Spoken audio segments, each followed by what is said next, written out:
Alrighty, so today we're going to kind of go over GitHub, and Git.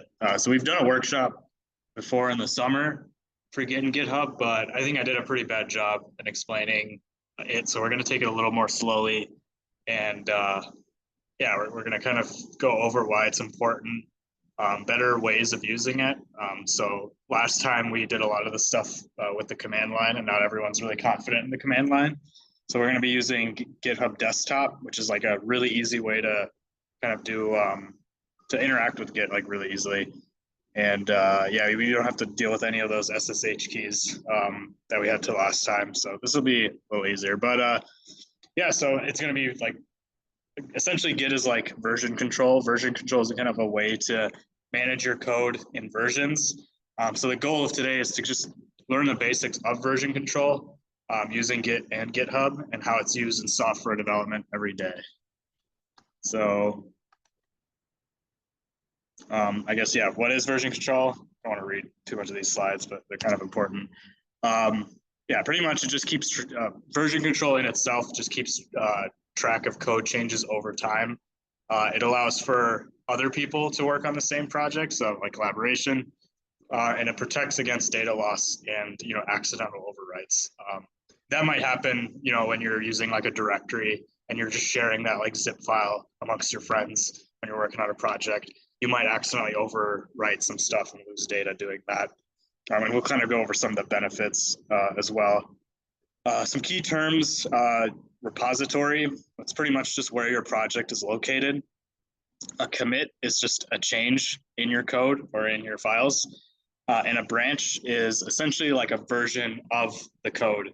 It says right here, an independent line of development, and you'll kind of understand what branching from means, and so on and so forth. How many of you guys have taken software engineering or are taking it? Okay, then this will be like, you already kind of know this.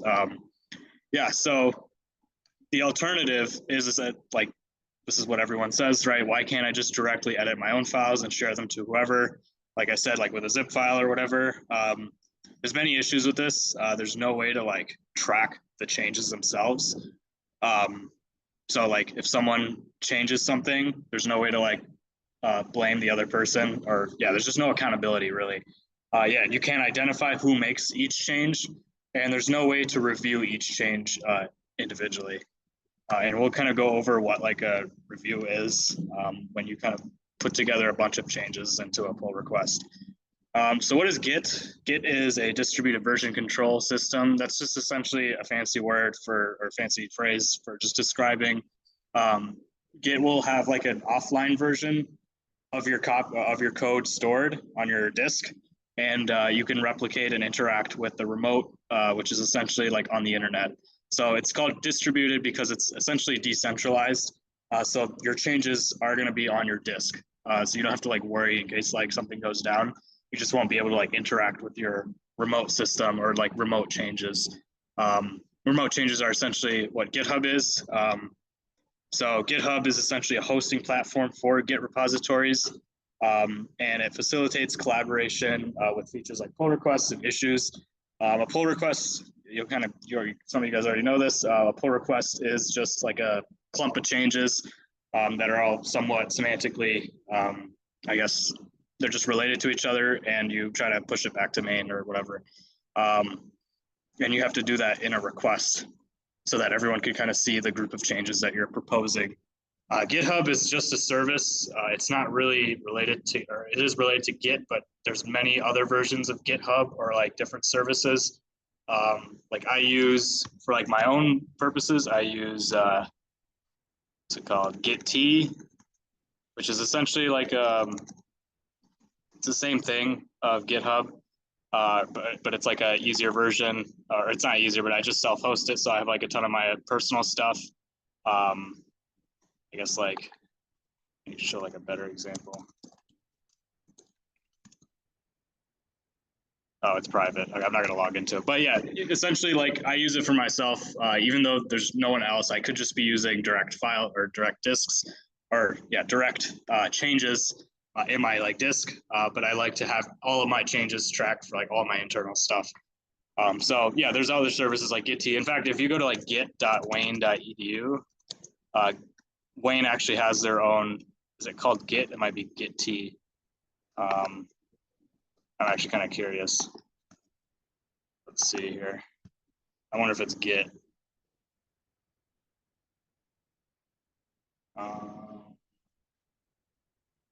Yeah, okay, so they use GitLab, which is like an alternative to GitHub. I wonder if your normal logins work. Yeah, so like you can use Wayne's version of GitHub as well. But there's different. GitHub's just the most popular one. Everyone uses it. That's just essentially, and it's probably like the easiest to use in terms of like interfacing and stuff. So let's go ahead to kind of do today's stuff. Let's download Git. We're going to download GitHub Desktop. And also, if you don't have a GitHub account, create one. How many of you guys have Git downloaded? Okay. Okay. Yeah, so it's just that URL here. GitHub Desktop, I recommend it for today just because a lot of us aren't familiar with the command line. So yeah.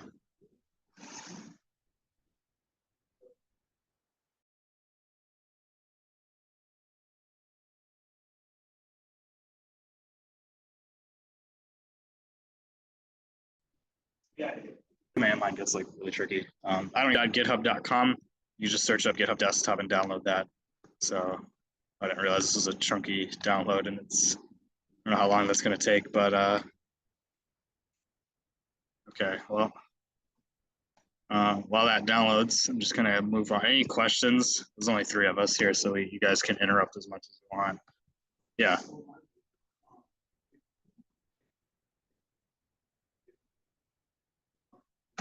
Yeah. Yeah, so I can actually like show you if you want. It's just like it's like under transferring. So like also by the way, like these slides are on our GitHub, and I can link that afterwards. But if I want to like change ownership of a repository, I just go to the settings of the repo, scroll to the very bottom, and I click transfer, and then I could give it to whoever I want. An organization. So like I have like some organizations, or like just a person, pretty much. Yeah. Any other questions? Okay. I'm just gonna let that download. Yeah, feel free to interrupt me. Okay. What? Oh no. So this is a specific GitHub feature. There's different, like if you go to like, yeah, maybe I will log into like my thing.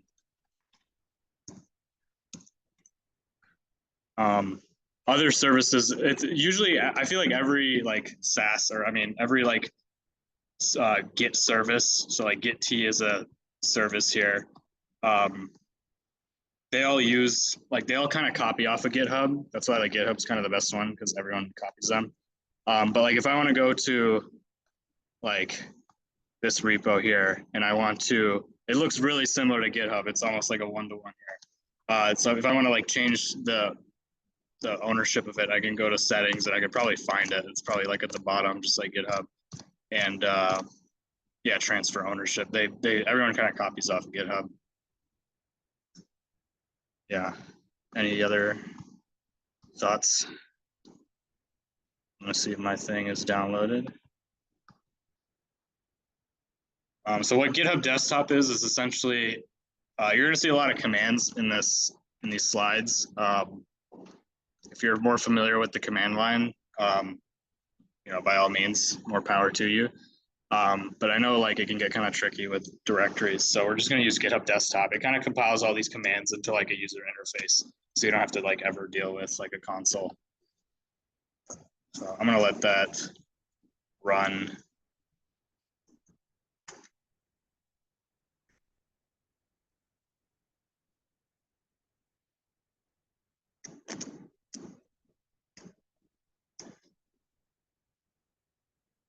I want this to run. Anything else? Yeah.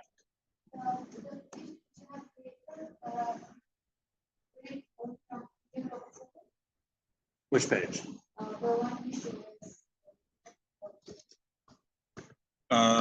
Which? very right. This. So I have a server at home that I run, and I run a ton of like microservices, and all my code, like all my stuff, I pretty much have it maintained internally. I don't like really. It's not that I don't trust GitHub. I just like having my own code. So I run this as a Docker container, and so like I do a ton of like, yeah, like this stuff repository. This is just like my personal notes. I version control that. There's a lot of that. A lot of like automation stuff. So like scripts. I have like a repository for that. These are just like my personal things.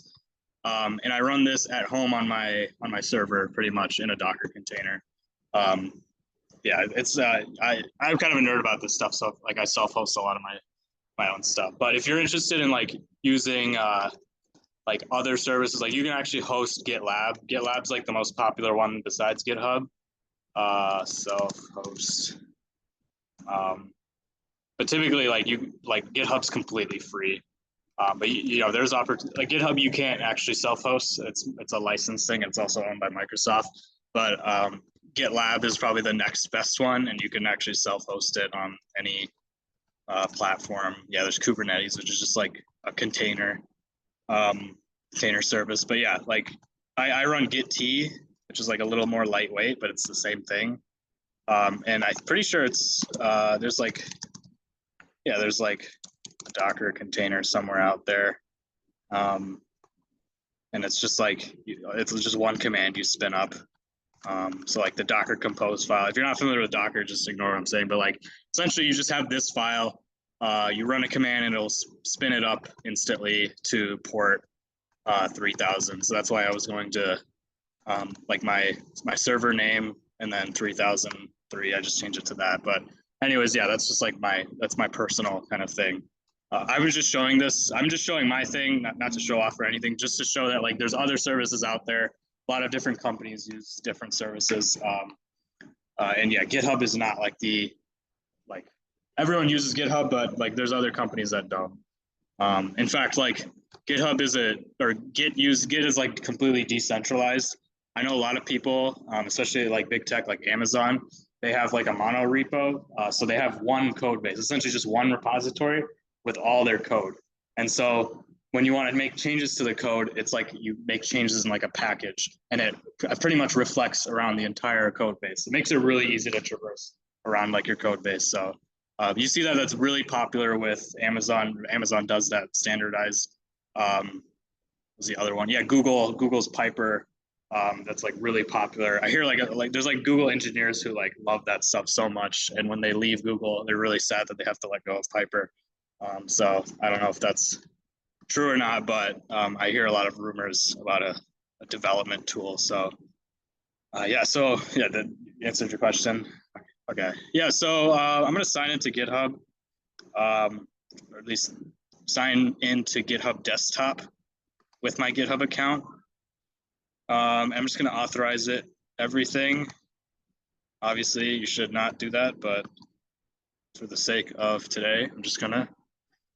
And yeah, it's going to give me my identity. So if you're familiar, you might have seen warnings on your Git log saying like git config, you need like a username. So this is just pretty much configuring it for you. Yeah, I wonder, I'm going to just use my email here.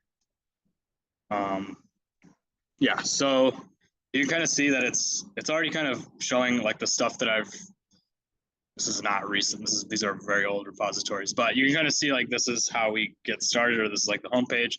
So I'm going to go ahead, and I have never actually used GitHub Desktop, so I'm going to kind of guess my way through it.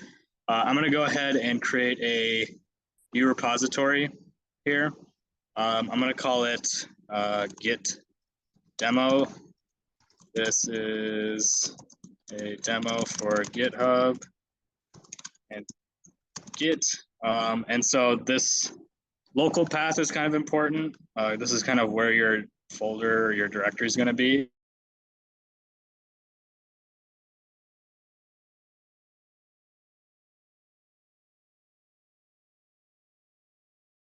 Or like the actual files. Exchange is easier.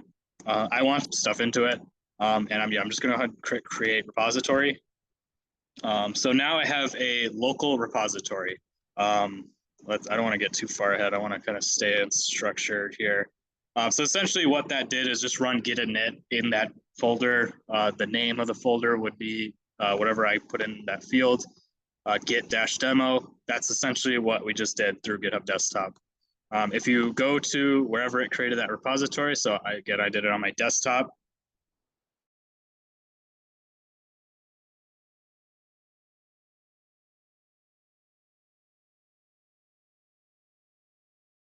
You should see a .git folder. You actually get desktop or get demo, and you see a .git file there, and then I also initialize with the README. I'm going to open this repository. This is a local repository, but I'm going to open this in VS Code. This is just my code editor of choice. You can use whatever you want. If you don't have VS Code, my computer does not want to be switching around a lot. So I think it's VS Code. Just if you Google VS Code download, you can just download it, code.visual. This is just what I use. You can use whatever you want. But yeah, so here we are. We're in our repository. If we want to, use what? Ignore license. So like a license is just like when you create like a project, this is like how you can tell other people on the internet, like, hey, you can use my code, but with this license. So typically I think Apache, that's a license that like, if you see it, that means you can pretty much you can copy it, you can do whatever you want with it. There's other licenses where you have to be like, hey, this code was made by so-and-so, and you can't remove like the copyright disclaimer. It's just kind of like legal jargon. Yeah. So let's kind of make some changes in our repository. So I'm going to start off with the README file. Yeah, there's my description. I'm going to go ahead and just say, I'm going to add some more stuff here. I say, here are some changes. Wow, this is so slow. I typed that a while ago. Here are some changes. We go. Here are some changes. Okay, so I'm going to save that. And you can kind of see, what I like Visual Studio, it kind of tells you you've made some modifications. It shows up orange here, or yeah, it would be like kind of orangish, and it shows that M here, meaning that it's modified. I'm not going to go into the specifics of Git using or source control on VS Code, just because that's kind of specific, but we're going to stick with GitHub Desktop. But essentially what we have here is, if we go back to our GitHub Desktop, you can see the exact changes that we have. So here we have these changes. Let's say I want to make a commit. So again, a commit is just a change in a file. So I'm going to say like added. So I'm going to, this right here, bottom left is the commit title. So I'm going to say added more info to, yeah, I'll just say added more info.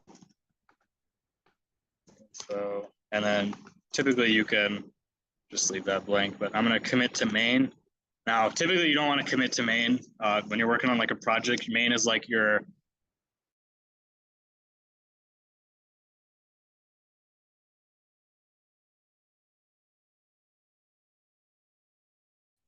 parent branch. That's like your high branching later. I just kind of want to go over the bit. Yeah, now that it's committed, it is a part of main. So I don't know how to do it on GitHub Desktop, but I know I have an extension here, Git Graph. And this kind of visualizes your changes over time. But you can see like, here's that initial commit. The initial commit's just like the first commit. That's like the head of the branch. And then here we have that one commit that I just made like 10 seconds ago. Yeah. Yeah, you can do it through the terminal. This is called Git Graph in Visual Studio Code. That is an extension. I know there's Git Lens as well. There's a ton of like VS Code specific stuff. Zoom stuff is really just getting in the way, especially on like a tiny screen. But yeah, like there's ways, there's so many extensions. But yeah, we can kind of go look into if there's a way on GitHub Desktop.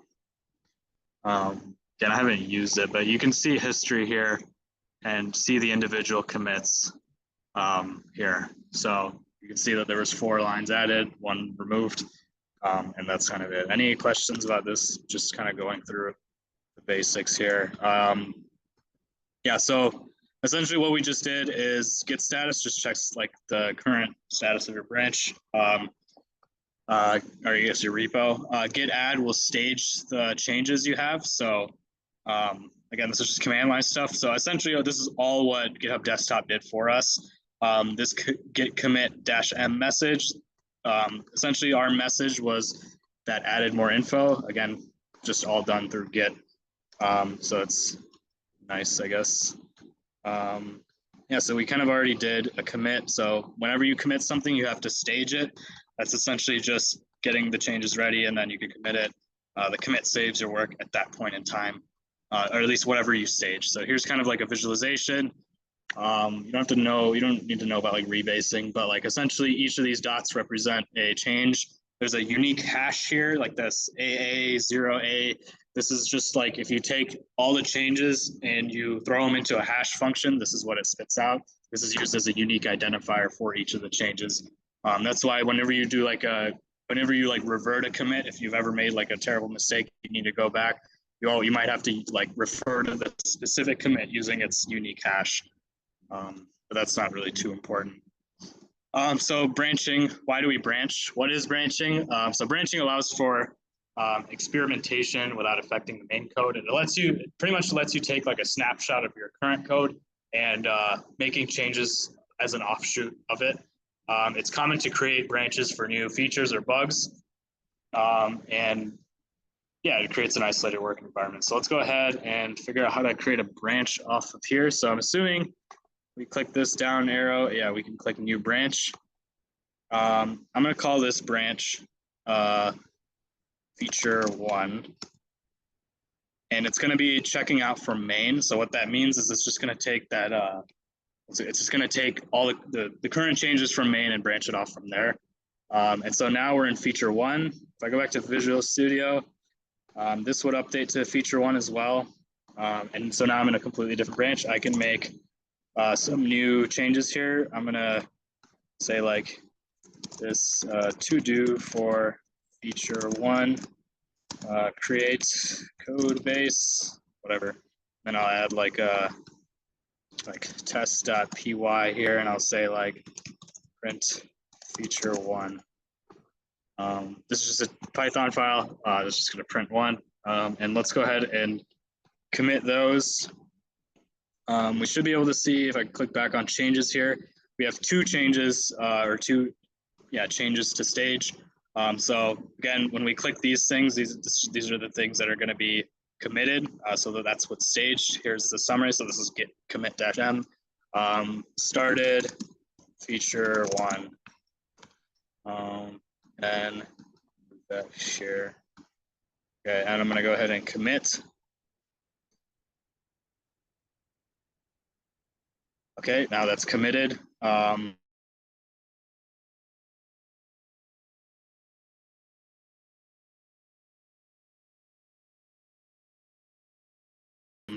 now these changes are here.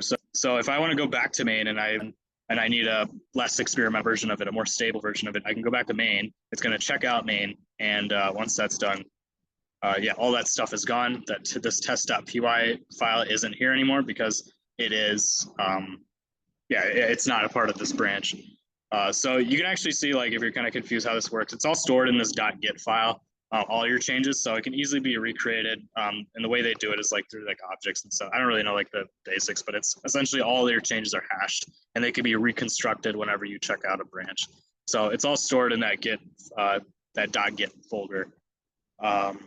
So let's go back here, see what's next here. So we can kind of visualize branching. So as you commit more, you can see that the master branch, which is like the main branch, is always going to be the most stable one, and you can branch off any part of time or from any time. But you can, like this branch right here. Wait, can you see my cursor? Yeah. So this branch right here, if it stays like not merged, if it just stays branched from there, you're gonna notice that they're missing out on a lot of commits in the future. And so this branch is going to become stale, which is not good because now you have code that's being worked on that's completely outdated with the main code. So when you do merge it to master, it's going to be like a whole mess. So it's always good to keep your code updated. Always good to kind of, yeah, it's always good to keep your code updated and to never have like stale branches. Any questions so far? Just straightforward. Yep. Yeah, so merging. Yeah, so how do we kind of get everything? How do we like update our code from each of these branches back to master? It's essentially just like we can merge stuff. So let's create, I'm going to create another repo here. Just for the sake of time, I'm going to be using the command line because I don't have the patience to do that unless my computer just does. There we go. So I'm going to just create a new branch here. And I'm going to call it feature 2. Oops, I did not mean to call it feature 2 and 1. So now I'm in the feature 2. There we go. Okay, so I'm going to create a file here. I'm going to say like to do for feature 2. I'm going to say like create more code, just ambiguous features here. I'm going to create a test, or I'm going to call this feature2.py and say like print hello again. That doesn't really matter, but this is a new file. So now we have these new changes in here. I'm going to go ahead and commit this. So I'm going to go ahead and type in git add to stage everything. If I click it, do git status, you'll see that these are staged. So I'm going to do git commit -m, and this thing is in the way. Move that. Git commit -m and say started feature 2. So if I go to git log, I can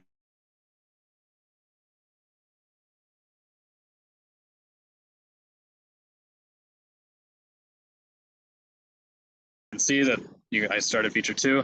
Let's actually merge for the sake of it. Let's just merge 1 back to main. So I'm going to go back. I'll start using this again to merge. Again, I've never used GitHub Desktop, so I'm just kind of figuring this out. So I'm going to go back to feature 1, and let's figure out how we can merge.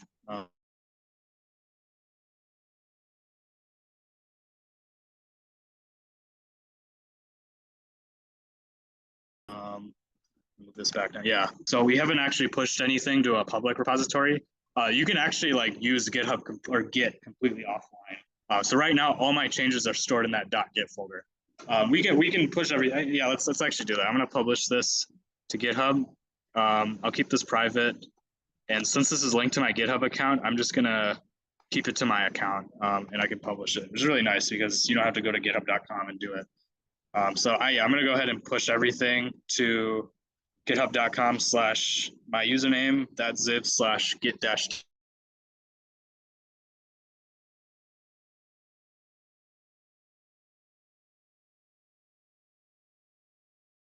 demo.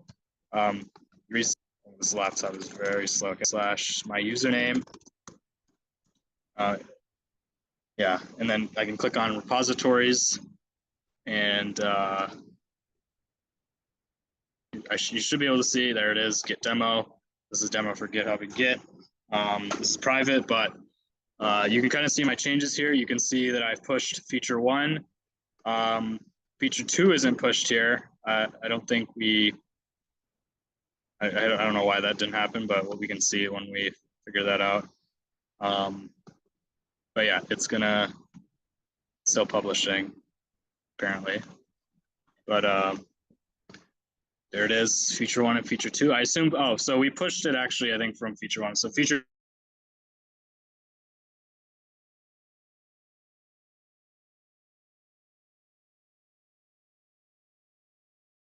2, publish it. Man, I gotta get a better laptop. This is just like unusable. But yeah, if I can publish feature 2, and we can do the pull request through, or we can do a pull request on GitHub. I guess that's fine. I think most of us are. Hey, it's across the room. Yeah, no problem. I didn't know there's another event happening. That might explain stuff. Okay, but yeah. let's see. So yeah, you should be able to see feature 2 show up here after this pushes.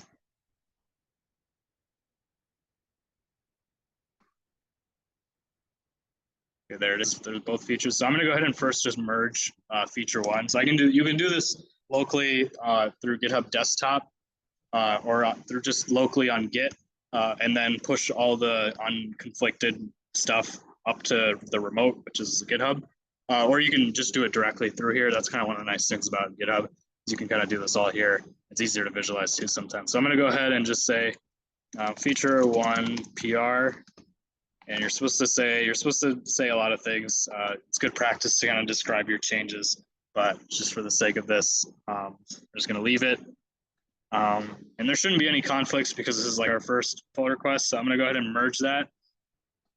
And this is going to be a commit merge. So you see that I kind of did it instinctually, but like essentially what I did was I did a merge commit here, which and you guys learned this in software engineering. There's a 3-way commit. You have the tail of the last branch, the head of the current branch, and you create another additional branch to bring them together, and that's that merge commit. So yeah, so now main has feature 1's features, and you can see that test.py there, and then in here it says there's that to-do feature. So let's say we add some more things to feature 2. Yeah, whatever. We already kind of pushed stuff to feature 2. Let's say we want to push feature 2 to main and just keep main up to date. I'm going to go ahead and click that compare and pull request back to main, and it says we can't automatically merge. Now, why is that? So essentially what we did was, remember, we changed this file right here, or we changed the README file to have the same, we pretty much changed the same location. We have a conflicting change here. So the same location of the README file was changed in 2 separate places. So right now, main is conflicting with feature 2. So I'm going to go ahead and create that pull request here. Even though we can't automatically merge it, we can resolve the merge by doing like a merge conflict resolution here. So it's not going to let me actually merge anything yet because there is a conflict, and that was in that README file that I mentioned. So you can do this in GitHub. You can do this. I like doing my conflicts in VS Code. I'll do this in GitHub just for the sake of showing it. It's pretty easy. So you have one conflict here. Remember, we changed the same place. So right now, main, which this came from feature 1 when we merged it just prior. This is from main, and then this is from feature 2. So how do we resolve it? So I mean, this isn't really code, so we can just kind of get rid of this to do for feature 1 and just kind of combine it for just like, we can just say like to do for everything. That way we're not like conflicting, and we can get rid of these arrows here. Now, once that's done, we can mark as resolved, and we can do that commit merge. And so that will actually make the merge work, or you won't have like that conflict resolution, or you won't have that conflict anymore. And now it's going to say, yeah, now it's going to let me actually do that merge, I guess the PR to merge it. So there it is. You typically want to also delete your branches after they're done, because you shouldn't go back to like a branch that you already merged. Yeah.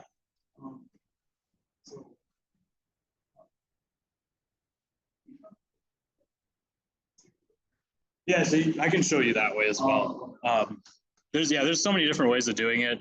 This is kind of how I did it originally, or I thought it was easiest to do. But yeah, you can actually do like, let's create another conflict here.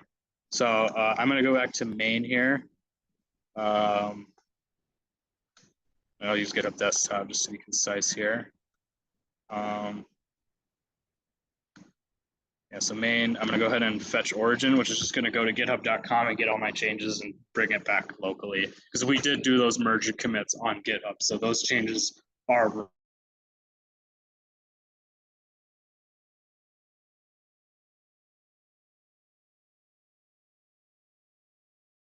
remote rather than like in our, now I can, yeah, I updated 5 minutes.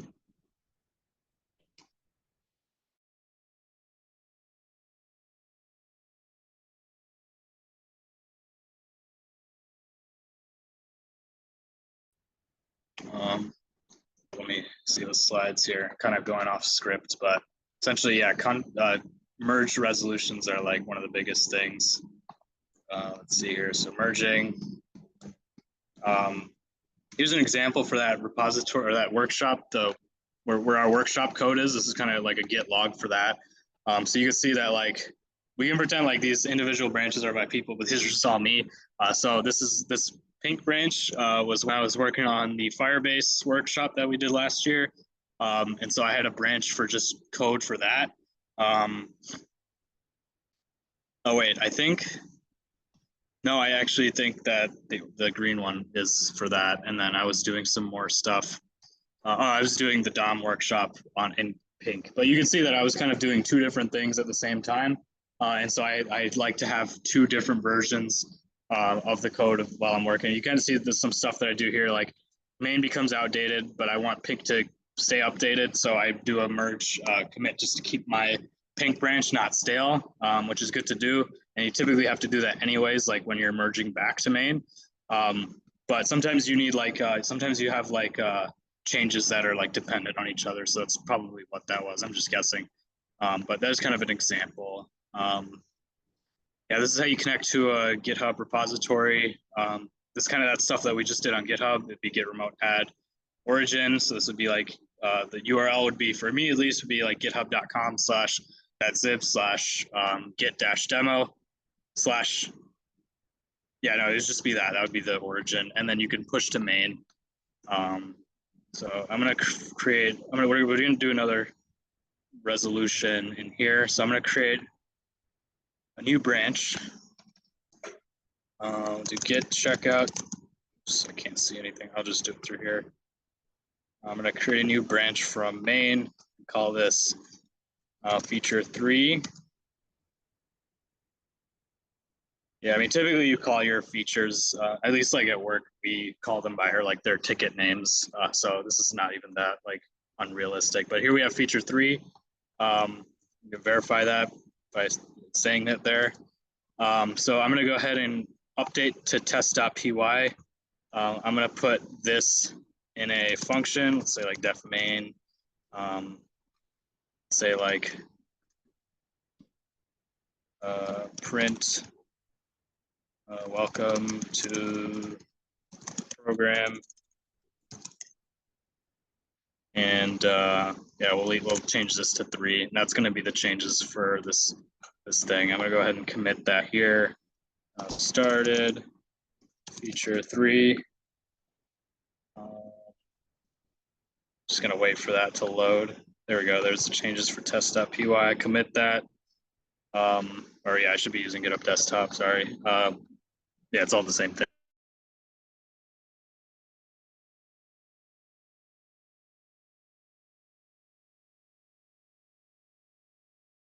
thing though. So okay, that's a branch. That change was committed 5 minutes ago.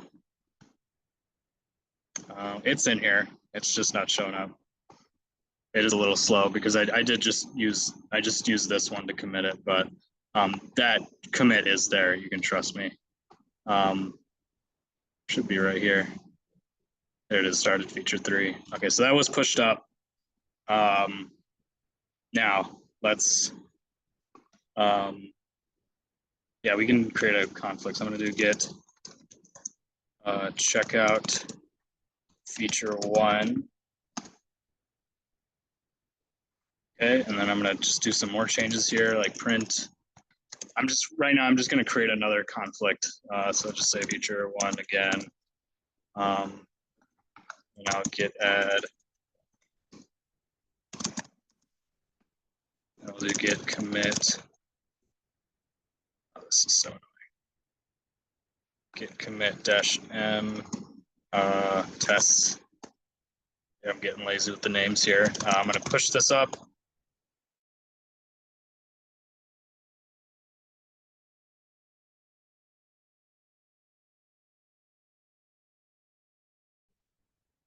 It's going to, so never mind. It'll push it back up to, and we're going to do this merge resolution locally.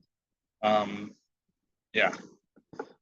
Oh, it's going to make me sign in. Okay, we're not going to push it from here. We don't need to push it yet. So let's go ahead and git checkout feature 3. So let's say I want to get feature 1's changes. Actually, hold on. Let's make this a little more realistic here. So I'm going to go back to main here. And I'm gonna do git merge. So I want to merge main with the changes of feature one. This isn't feature one, but we're in main right now. So I'm going to merge it with feature one. I'm going to do merge feature one. And now you can see that those changes, the commit history now is in line with feature one.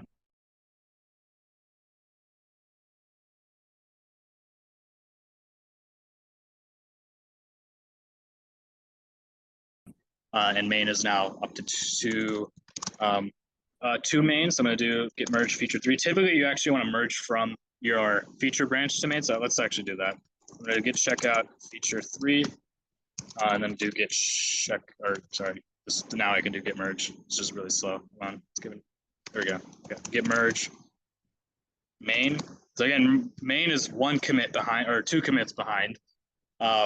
Feature three is commit ahead.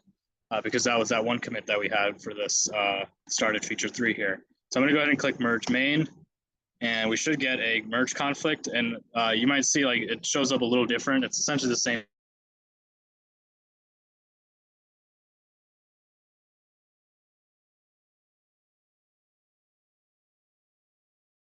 thing, but in Visual Studio Code editor here. So I'm going to click resolve and merge edit. So here's the incoming. So this is main. These are the changes at our like most stable branch. Here's our feature three. And essentially we can pick one, pick both. Let's just say we want to keep feature three and maybe keep one of these print statements. So I can, I don't actually like using it like this. So I don't actually know how to use this, but let's see. We can just, so I can click accept current because I want this. But I also want to accept one of these feature ones. So I'm going to get rid of this feature one again. And I want this to be in that main function too. So yeah, so now it's the zero conflicts remaining.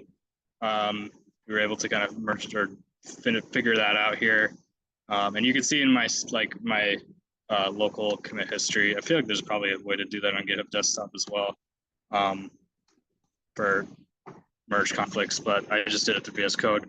But yeah, it just told me all the things have been resolved. I'll click continue merge. And